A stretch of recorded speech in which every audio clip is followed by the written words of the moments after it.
Talk Law Radio with Todd Marquardt is sponsored by the Marquardt Law Firm and does not attempt to solve your individual legal problems upon the basis of information contained herein. Instead, contact an attorney to discuss the specific facts and circumstances of your unique situation. The views and opinions of this program do not reflect the views of the Salem Media Group. Order in the court. Be seated. It's time for Talk Law Radio with Todd Marquardt. Todd Marquardt, attorney at law in Texas. If you're a millionaire or a thousandaire, Talk Law Radio is now on the air. Call in with your business law question, your elder law question, veteran aid, Medicaid, build a business to get paid. 210-308-8867. Or ask a question online at marquardtlawfirm.com. That's MARQUARDT lawfirm.com. And now it's Talk Law Radio with Todd Marquardt. Welcome to Talk Law Radio. I'm Todd Marquardt on the radio, on podcasts everywhere, on Facebook Live and on YouTube. Also, go to talklawradio.com if you want to be a guest on the show or if you want to sponsor the show. Today, we're going to be talking about Fiesta and criminal defense. But before we do that, I want to give you a disclaimer because we're going to be talking about the law, and I don't want people to think that we're giving them legal advice. In order to get legal advice, you have to hire an attorney and sign an attorney-client engagement agreement. But the State Bar does want us to talk about the law and inform the public about the law. But because legal advice must be tailored to the specific circumstances of each case, and because laws are ever changing and legal advice must be tailored to the specific circumstances, material discussed in this program is meant for general informational purposes only and is not to be construed as tax, legal, or investment advice. Marquardt Law Firm sponsors the show. Before we get started talking about the law, let's begin with prayer. Dear God, thank you for this day and for all the gifts and blessings that you give to us. Please forgive us for our mistakes, for our sins, for doing the wrong thing, for failing to follow your will. Please help Stephen Barrera, Scott Simpson, and me give good information to the listeners about how to stay out of trouble during Fiesta in 2025 today. Help us to use the gifts and talents that you give us for the good of your people, for our own good, and for your glory. In Jesus' name, amen. Amen. Now it's time to discover your legal issue blind spots by listening to me talk about the law on the radio. Welcome to the show, Scott Simpson, Stephen Barrera.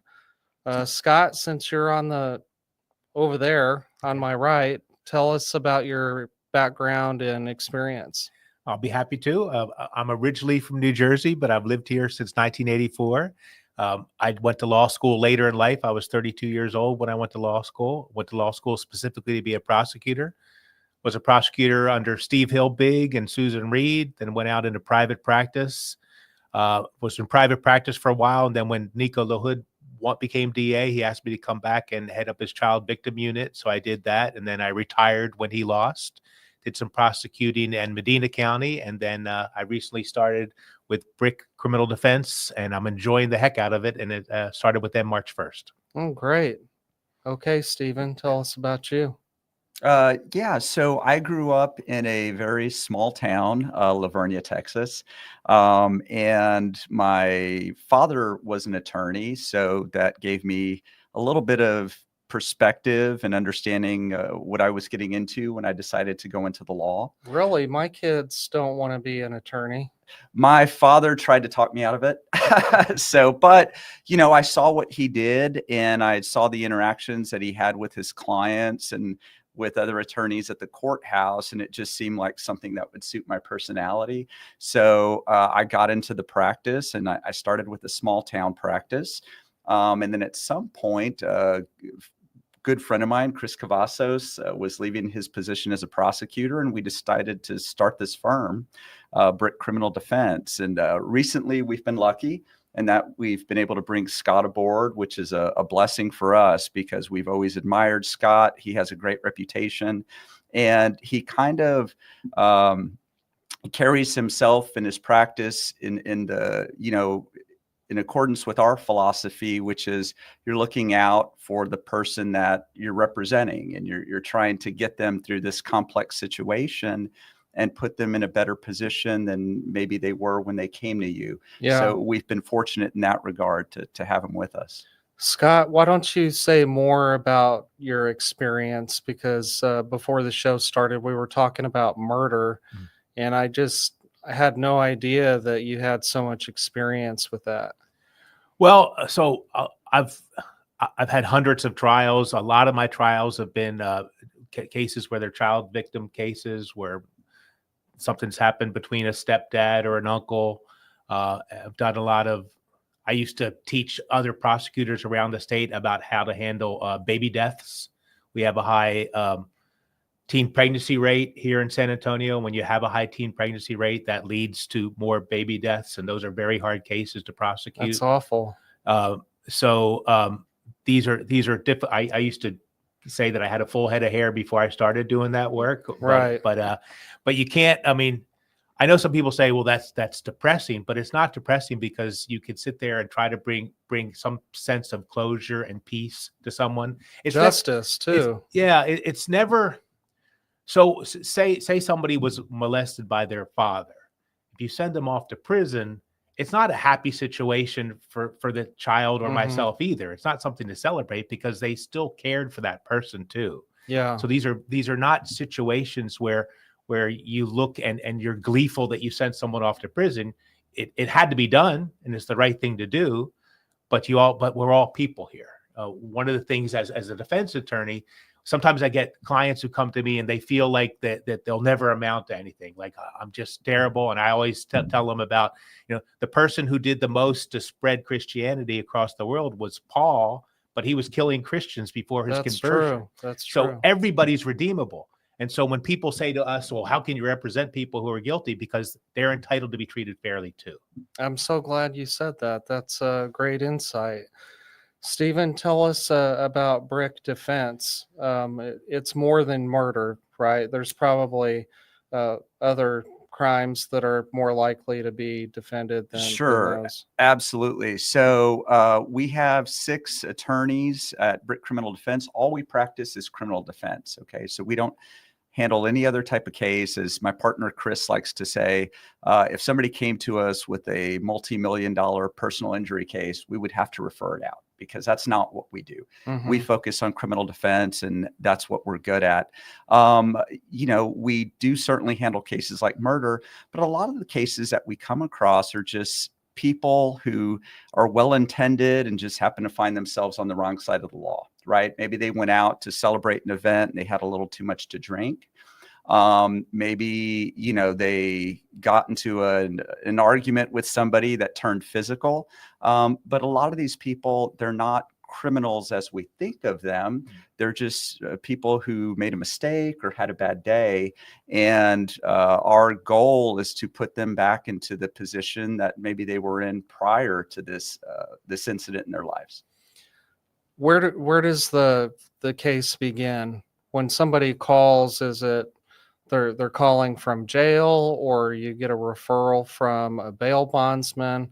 How do you get started when somebody first gets into trouble? All different types of ways, but yet we get sometimes calls from the jail. A lot of times it'll be family members that the firm has represented before. They have another family member in trouble. And so there's some people, just a lot of our cases are DWIs. And so people get in trouble and they want to hire somebody, and they're making calls around to a few different people, and they're trying to decide. Will the police allow somebody to call you guys like during the stop? No.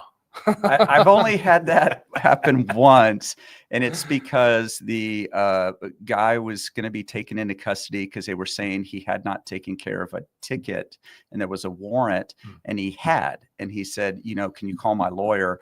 And the officer actually called me and said, hey, I need you to be honest with me. Is this resolved? And I told him it was, and he let the guy go. In my 20 years of practice, that's the only time that's ever What happened. jurisdiction was that? I was in Wilson County. Okay. It was a Floresville PD officer, so I guess maybe small town. Right. So they're maybe a little more trusting out in that area. Tell us a little bit more about Brick Criminal Defense. What are some of your guiding principles and mission. Yeah. So, like I said, my father was an attorney. And one of the things that he showed me was that, when we get this law license, it's actually a powerful tool that we can use to help people. Right. And so when people come into our office, they're dealing with possibly the worst thing that's ever happened in their life. They're being accused of a crime that may interfere with their ability to maintain employment, to provide for their family. They're possibly looking at incarceration. And so what we do is do everything we can to get them through that process and allow them to get back to the life that they had prior to that. So, and it's something that we take very seriously. Awesome. Well, we got to take a break. Stay tuned because I'm going to be asking about assault and DWI and drug possession. Stay tuned.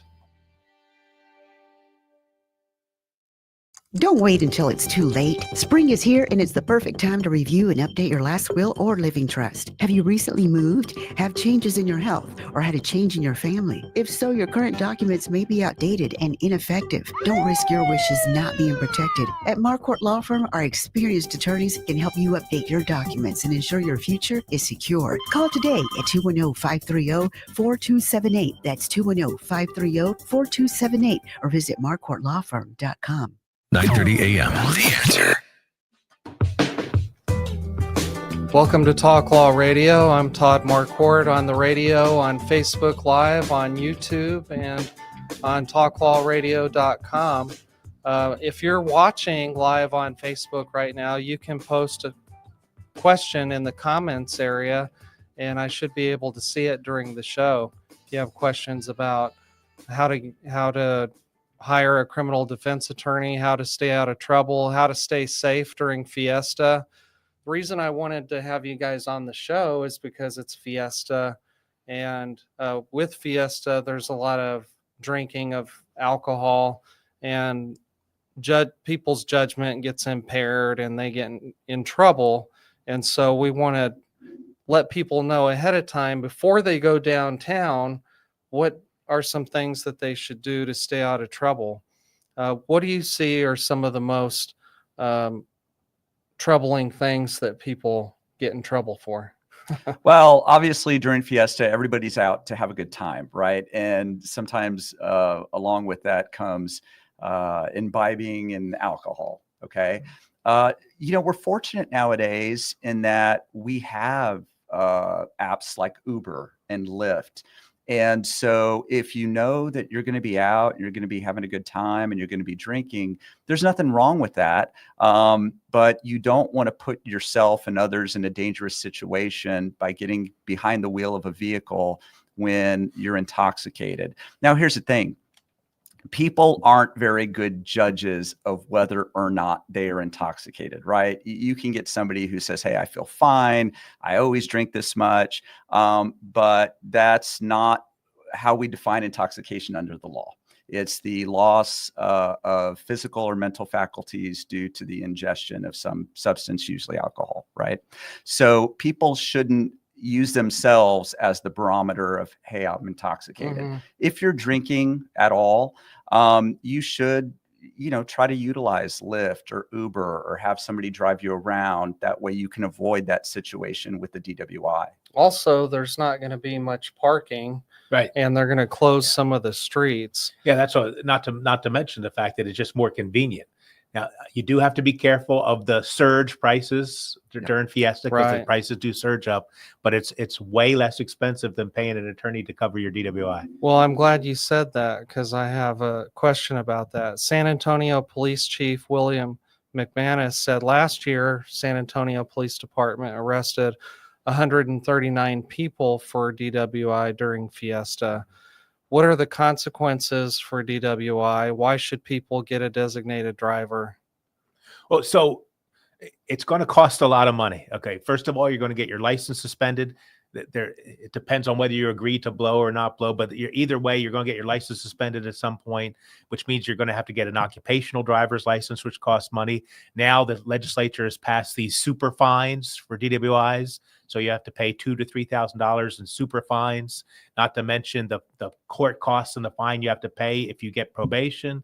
not to mention your attorney's fees. I mean, it goes on and on. I mean, I saw a billboard that said something like a DWI costs you something like $10,000. I've seen that. Yeah. And that's probably it's probably not less. Okay. So spend $70 for an Uber, Right. or spend $10,000 for the consequences of picking up a DWI. Not to mention, what if you're in that horrible situation where you're driving intoxicated and you kill somebody? Now your life's never going to be the same. Right. Okay. Even if you go the wrong way because you're confused, and you can go the wrong way downtown in San Antonio. Yeah. And you hit somebody on the head on and you don't kill them, but you injure them. Your life's never going to be the same. Well, why take those risks? Stephen, there used to be an old saying, don't blow, don't dance, meaning don't consent to a field sobriety test. What are some myths about drinking, driving, and somehow avoiding the DWI conviction? Well, so it used to be the case that we didn't have these blood draws that they do nowadays. And so a lot of times, if you refuse to blow into that intoxilizer, the only thing that they could use to try to prove that you were intoxicated was either the officer's testimony about how you appeared during the time of the stop, or, after the advent of the dash cam, maybe the video from the dash cam, right? Mm-hmm. But nowadays here in Bexar County, they can get that blood draw warrant very easily and draw your blood, right? And so we always used to give the advice, hey, don't blow, don't cooperate. Nowadays, you really don't have that choice. Okay. Mm-hmm. So that I would say that is a myth. The whole idea is, well, if you don't blow, they can't really prosecute you. No, they will. And they'll get that blood draw warrant, and they'll get that report back from the lab, and you'll be prosecuted. And it's harder as a defense attorney to go up against a blood result, because everybody believes in the blood results versus a lot of people are skeptical of the intoxilizer, those breath blows. Right. So I think if I'm sitting there in trial, I'd rather be going up against a blow than a blood draw. Okay, because of the science behind it. Exactly right. All right. Well, there's some other things that could happen at Fiesta when you're down having a good time with your friends, and that could be drug possession. So I have heard that some people nowadays smoke a vape device with marijuana oil. Is that legal? What are the consequences of getting caught with that? Well, so what people don't realize, so if you have marijuana on you, it's a misdemeanor. Those vape pens with THC oil, that's a felony. Okay. And so I'm not saying I agree with how the legislature characterizes that. Mm-hmm. But people don't realize, first of all, most people don't know what the heck is in that vape pen. Right. And so they don't realize there's THC oil in there. And those who do, they think it's legal because there's confusion out there in the community about, well, CBD oil versus THC. Right. And so they have no idea that by carrying that vape pen and driving around and getting pulled over, say you get pulled over for or say you're walking around and acting the fool down at NIOSA. Yeah. And they stop you for public intoxication, and now you got a vape pen. Public intoxication is a ticket. It's up to a $500 fine. That's it. But now I have a vape pen in my pocket with THC. Now I'm looking at a state jail felony or a 3rd-degree felony, 2 to 10 years. And a felony is life-changing. Yes. A felony can affect your ability to maintain your occupation, to get promotions at work, to maintain a professional license of some sort. So a lot of people, they're buying these vape pens at the vape shop, and they don't know that they're setting themselves up for a life-changing event if they get caught with that vape pen. Yeah. Well, that's why we talk about it here, to let the people know that this is a hidden legal issue blind spot. Okay, Stephen, I've noticed from watching the Cops TV show that people don't like to be searched by police. When is a police officer justified in searching someone's pockets, purse, or backpack? Sure. So when an officer has an encounter with you, they have to have some indication that maybe there's something wrong. You're committing some kind of an offense, whatever the case may be. During this encounter that they have with you, they have a right to pat you down for their own safety, to see whether you have a gun, to see whether you have some kind of weapon. During that pat down, it's possible that they find contraband. Now, if they have reason to believe and they have some information that a crime may be committed, at that point, they can do a more thorough search, kind of a probable cause search, where they can go through your possessions and go through your items. And that's where a lot of people end up getting in trouble, right? Like Scott mentioned, you're walking around downtown, you're stumbling. So, they start talking to you, maybe investigating that public intoxication, but you have some contraband in your pocket. You have the vape pen, you have the little baggie of cocaine, whatever the case may be. Well, now, Not me. Not you. This hypothetical.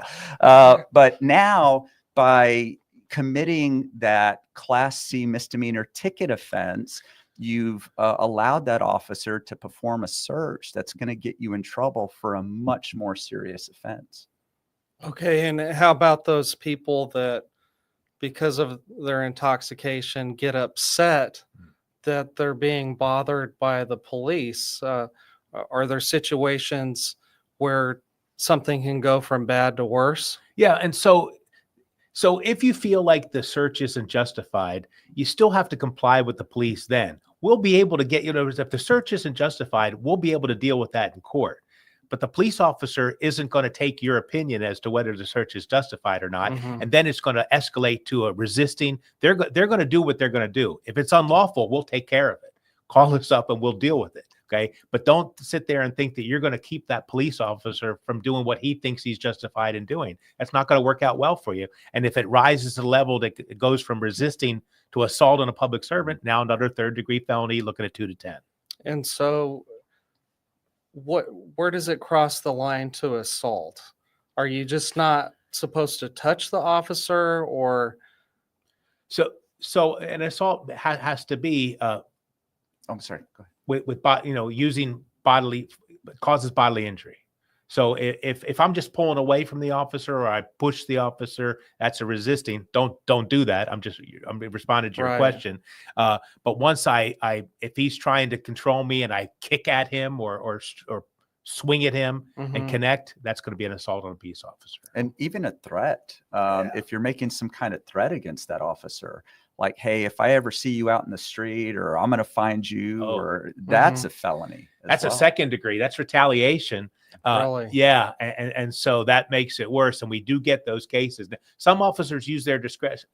This happens frequently when somebody's getting taken downtown and they're drunk and they're saying all kinds of crazy stuff in the back of the vehicle. Like, I'm going to get you when I get out. Some officers just let it go. Other officers will take their opportunity to file a 2nd-degree retaliation charge on that person. Wow. That's serious stuff. Okay, well, I'm not sure who to direct this question to, Scott Simpson or Stephen Barrera, but some time ago there was a big push to decriminalize small amounts of marijuana.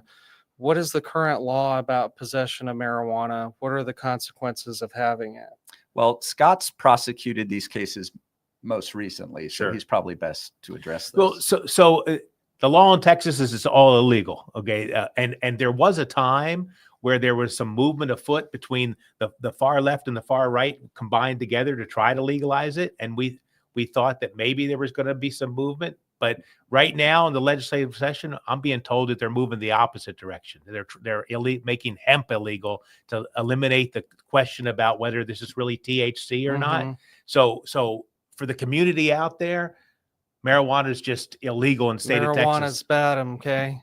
Any type of marijuana. If you're thinking that, I don't know how some of these CBD shops are operating, and I think the legislature is trying to move to make it illegal for them too. But we'll see. This session is in right now. But marijuana is just not legal in the state of Texas, and it's going to be that way for the foreseeable future. And you've had some municipalities that have decriminalized it or attempted to do that, right? Like Austin, San Marcos. But I just saw on the news where even that is no longer going to be allowed. You're not going to be allowed to have these local municipalities who say, hey, we're just not going to enforce this law. Yeah. If we catch somebody with a minor amount, we're not going to prosecute them. They're not allowed to do that anymore. Right, because the governor wanted to pass a law that said a He can remove the municipality DA. can't go against the state law. That's it. Right. You had some prosecutors that were saying, hey, I recognize this is a law, but I'm not going to prosecute it. Well, the governor said, no, you're not allowed to do that. So don't assume that just because you're in an area where like in Austin or a San Marcos or what have you, that it's okay to carry a minor amount of marijuana. It's not. You're going to be prosecuted, and it's going to be a problem. Okay, well, we're going to have to take another break. I've been talking with Scott Simpson and Stephen Barrera, both of Brick Criminal Defense here in San Antonio and surrounding areas. And we're talking about how to stay out of trouble in Fiesta, San Antonio 2025. When we come back, we'll talk about other problems that people run into when they're downtown drinking and having a good time, when they accidentally cross over from doing something fun into doing something wrong and getting in trouble with the police. Stay tuned. Don't miss it. Be right back.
Brought to you by N Family Fire, Brady, and the Ad Council.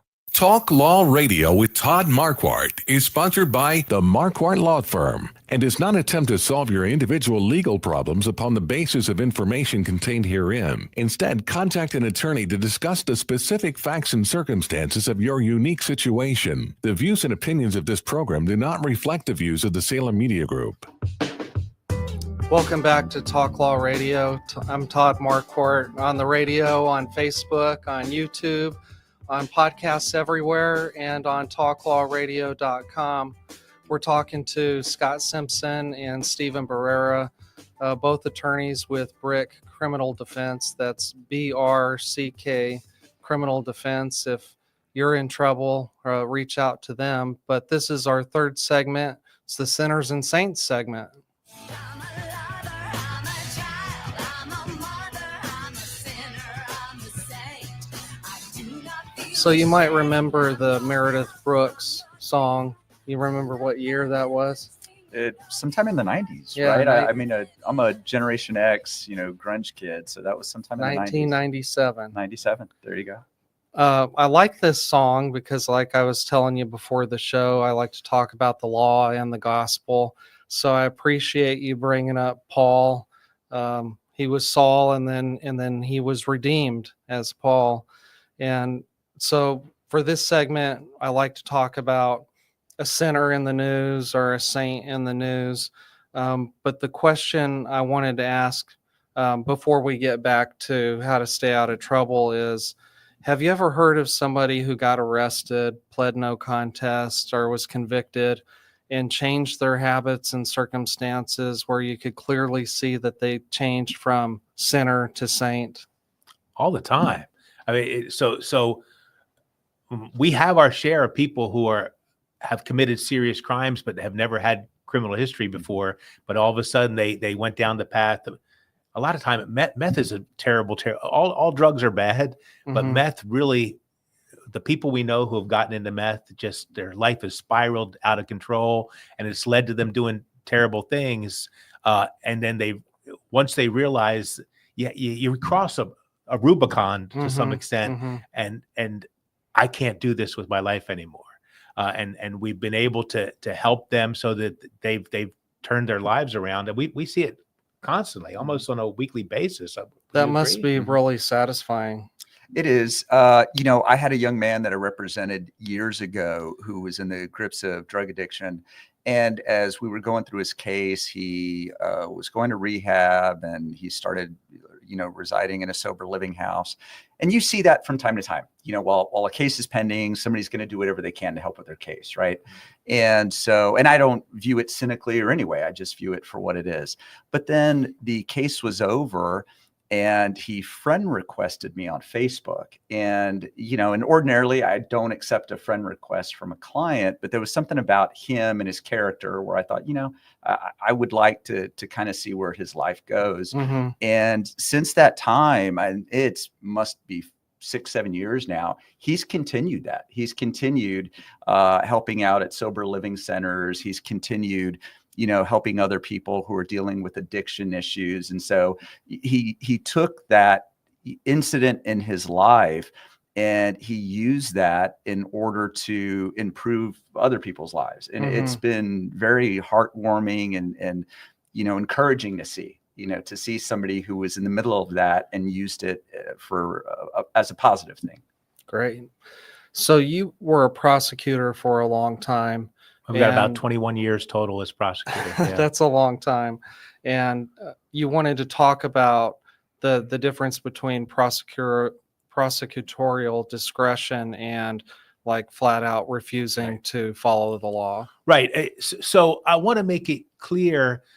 I've never agreed when an elected DA says, I'm not going to enforce this law. Okay. There's times as a prosecutor where we look at cases. There's cases I've dismissed that had very small amounts of drugs because it was under 0.02. I mean, so a gram of a drug is like a sweet and low packet. So if you're talking 0.25 of a gram, so those minimal amount ones I've dismissed. I've seen they have no criminal history. I've just dismissed them. But I'm not sitting there and saying I'm dismissing every single low-level drug case. It's sort of like a business decision. Correct. Right? You're looking. People should get credit for having no criminal history. Now you get into trouble if it's like all friends of the elected get that credit and nobody else does. You have to be consistent on how you do it. But so you use your discretion to decide that these cases are worthy of consideration and giving somebody a break. But at the same time, if you sit there and stand up and say, I'm never going to enforce this law. Well, when you get elected, and even as an assistant district attorney, when I get sworn in to become an assistant district attorney, I have to raise my hand and say, I promise to prosecute the laws of the state and defend the laws of the state. And so how can you do that and say, I'm not going to enforce these laws? And I'm as a prosecutor, I was known as being fairly lenient and easy to work with. So I'm not one of those prosecutors who wants everybody to go away. But I'm saying I don't see how you can say I'm not going to enforce this law. Good point. Well, let's move on to staying out of trouble. during Fiesta San Antonio 2025. One time at Oyster Bake, I accidentally bumped into a very large gentleman who was deeply offended, and so I was like scared to death. And thank goodness my brother or somebody was there to say, "We're moving him along. Don't worry about him." But if he had punched me in the face, would he have been justified? Say that was self-defense. He hit me first. No. So here's the way it works. So, the first bit of advice is when you're attending these Fiesta events, kind of know what you're getting into, right? Fiesta gets crowded. The lines are long. Everybody's kind of bumping to get past each other to go to the bathroom or what have you. You can't use those moments of incidental contact as justification for going off and punching somebody, right? Okay. We do have our self-defense laws here in the state of Texas that says that if somebody is using force against you, they're intentionally using force, right? They're pushing you, they're punching you, they're trying to cause you harm. You can use force to defend yourself. But in the situation you described, that's incidental. Right. So you can't use that just to go off. And don't be easily offended. That's right. Well, and so that's the other thing, that a big thing that comes up, when people come in and they have these assault cases, is they'll say, well, I was at this bar, or I was at this place, and there was this guy that just started yelling at me and calling me names and using bad language against me. And so I went out and punched him. And, the view that people should have is kind of that old adage that we were taught when we were kids, sticks and stones may break my bones, but names will never hurt me, right? Verbal provocation, somebody calling you a bad name, somebody making fun of you, somebody, catcalling your date is not enough for you to just go out and start assaulting them or hurting them. Right. So, the bad language and stuff, it's not going to hurt as much as being arrested. Right. I mean, you strike somebody, you're going to get arrested in front of your date, in front of your family, in front of your loved ones. You're going to go to jail. That's going to hurt you. You're going to have to post bail and come up with money for that. That's going to hurt you. All of those things are going to hurt much more than, somebody yelling at you or calling you a bad word at a public event. Yeah. And so in addition, now you don't have to wait till somebody punches you in the face to defend yourself, though. So if it goes from the level of you're a jerk to I'm going to hit you, you don't have to wait for them to hit you to defend yourself. The thing that you have to remember is there's two factors. Is what you did reasonable and immediately necessary? That's and it's not going to be you who decides whether it was reasonable or immediately necessary. It's going to be a jury of your peers. So you may think I'm completely justified, and we've tried a lot of self-defense cases, but in the end, you're probably going to have to go to trial on that because the legal system is going to say, well, maybe it was, maybe it wasn't. Let's let a jury decide. And it's expensive to go through a trial It and is. hire an attorney, a good attorney. And then the aggravation, the stress of all of that too. Because we can't guarantee anybody the results of a jury trial. We could try the same case 5 different times in front of 5 different juries and get 5 different results. And the thing that a lot of people don't understand is that self-defense is a defense, meaning you still get prosecuted, and it is incumbent on you and your attorney to kind of show that defense. And so the state doesn't necessarily have to dismiss it just because you're saying, well, it was self-defense. I believe I acted in self-defense. Like, Scott said, that's for a jury to decide. Yeah. And so now you've placed your fate in the hands of a jury, and you don't know who your jury is going to be. Best to just avoid that situation, even if you do have to swallow some pride. That's exactly right. Yeah. That's why pride's one of the 7 deadlies. One more question. There's going to be a lot of good-looking females attending Fiesta. If someone touches them without their consent, what information do they need to have to tell police? You need to make the police report, but you're going to have to be able to, so if they touch you and you go and grab an officer and they've disappeared in the crowd, they're going to have to be identified there at the scene. So you got to let the officer know right away. It used to be that touching someone like that was just a Class C assault, but they've had it. changed the law to make an indecent assault type of thing when you're touching someone like that they can do it as a Class A misdemeanor, which is punishable by up to a year in jail. But we still got to prove the case when we're a prosecutor. So we have to be able to identify that person and say it's the same person. Yeah. So if you're having fun and you're having some drinks and you think that someone from the opposite sex is interested in you, you should be sure about that before you take it any further. Yeah, I would think like touching someone who you just met at NIOSA is probably not ever a good idea. Right. Right. Yeah. Stay out of trouble. This is the hidden legal issue blind spot of the day. Stay out of trouble at Fiesta in San Antonio. Talking with Scott Simpson and Stephen Barrera of BRIC Criminal Defense. That's BRCK Criminal Defense. Look them up online. Program their phone number into your phone and have them on speed dial just in case. We'll be right back. Stay tuned.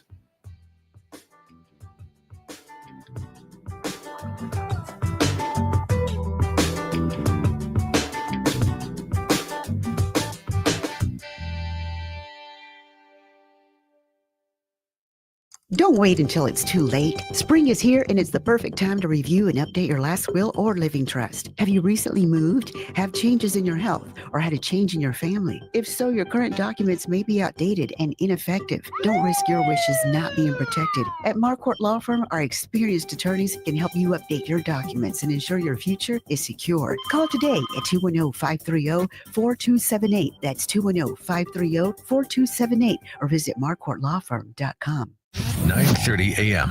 The Answer.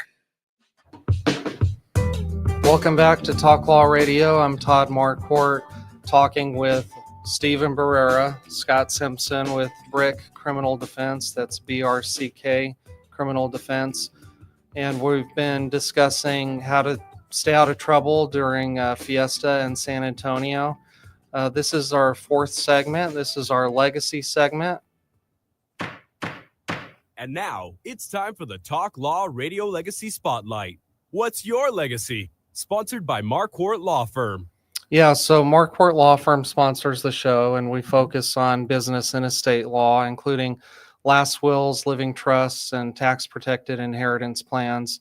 It's all about legacy. And the Bible talks about legacy.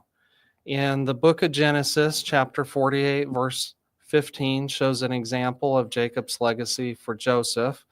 Jacob says, "The God before whom my fathers Abraham and Isaac walked, the God who has been my shepherd all my life long to this day, the angel who has redeemed me from all evil, bless the boys," and here's the important part, "in them let my name be carried on."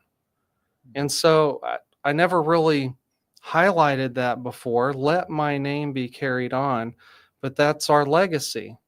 A friend of mine I had on the show, he said our legacy is the collection of the decisions that we make. And so I want to ask you guys about your legacy. Scott, since you're new to the show, you can go first. Well, so I just had this conversation the other day with there's a lot as a senior prosecutor of the DA's office. I had the opportunity to mentor a lot of prosecutors, and we were talking in the hallway about, if you're a prosecutor, the Code of Criminal Procedure says your duty is to see that justice is done, which is unusual because a lot of states simply say seek justice. But justice doesn't mean just helping out the victim. It means being fair to the defendant too. Mm-hmm. But we were talking about there's some prosecutors who take satisfaction in always getting the maximum punishment instead of considering them as human beings. And what my friend told me, he said, the people who came up under you, they're more fair. That people who are mentored by other awesome. people, I was very happy to hear that. I felt like I can die in peace. People have said that's a great legacy. Taught me how to be fair, and so that makes me very happy. Yeah.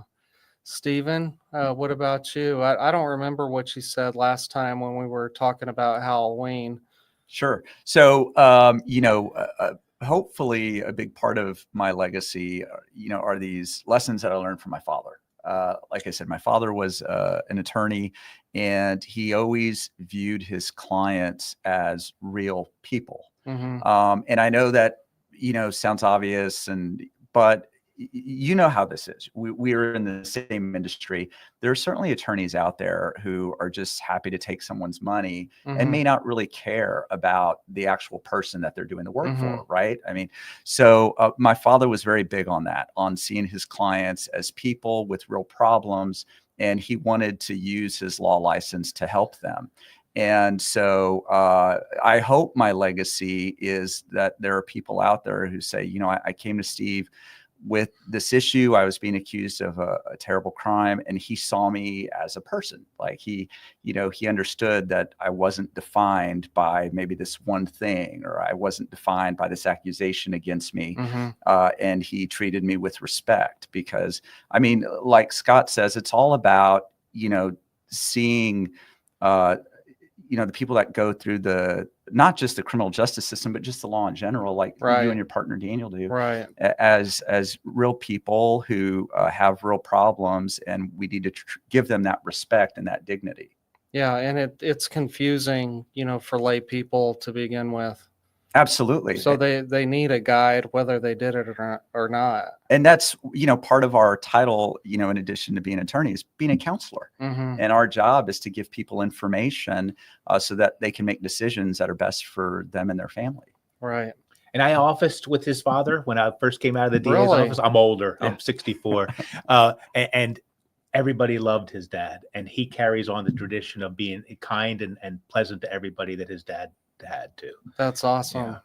Tell us what you brought with you. Okay, so my grandfather, this is a Liberty Head silver dollar here, and my grandfather carried it in his pocket for good luck his whole life. And when he died, he gave it to my dad, who carried it in his pocket his whole life. And so it's worn so much that you can't see the Liberty Head on it, just for the camera.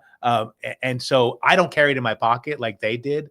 I just keep it on my bookshelf. But this is something that I will give to my son when I pass. And my dad always considered it extremely lucky. And one time we were on a canoe trip in New Jersey, and the canoe tipped over and it fell into the river. Oh, wow. But it was shallow river, and we kept diving until he finally found it underneath of a root and pulled it back up. Wow. Yeah. Wow. Yeah. Yeah. I don't think that I've kept anything that long. That's several generations. That's a great family heirloom there. Before we go back to the problems and staying safe, I want to say something about legacy, because when you leave somebody an inheritance, you leave them whatever assets you have left, whether that be money in the bank or a house or a family farm or ranch. I like to ask my clients, well, what do you hope they will achieve by receiving that? And some people say they don't care. Some people have like objectives, like Jacob had for his sons, that they go out and continue doing good in the world. If you have a child or a beneficiary that's addicted to drugs or alcohol or gambling or anything like that, or if they're just bad with money, or if they can't hold down a job, there's a way to leave an inheritance to them so that it can be managed by somebody else, a trustee, to make sure that they don't do more harm than good with the money that you've lent them. And so we use a trust for that. And I just wanted the audience to know that that's possible. It's important too. And one of the mistakes I think we make as family is we tell, and lawyers do it too. So we got a guy who's got a drug case, and of course they're, as part of pretrial, they're getting urinalysis, they're having to pee in a cup. Okay, we always tell them, you can't use drugs anymore. If you do, that's the end. Okay, if it was easy to stop using drugs and stop drinking, we wouldn't have these problems. Right. It's not easy. I always like to tell them, you really can't do this, but if you do fall off the wagon, start again the next day.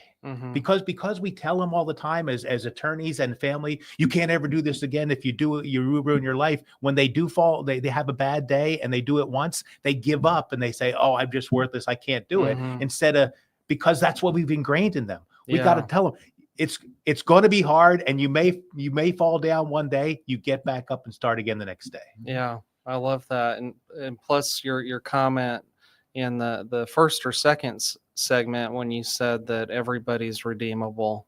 Mhm. That's Absolutely. great. Okay, well, let's go back to Fiesta. There's going to be lots of events coming up. What are some of your favorite events? So, I went to law school at St. Mary's University. So I'm partial to the oyster bake. Yeah. Now, that being said, when I was a student at St. Mary's University, I hated the oyster bake because the oyster bake takes place during finals. So I would be there studying for my finals, and they would start shutting down the campus. And then after the oyster bake, the campus smelled horrible.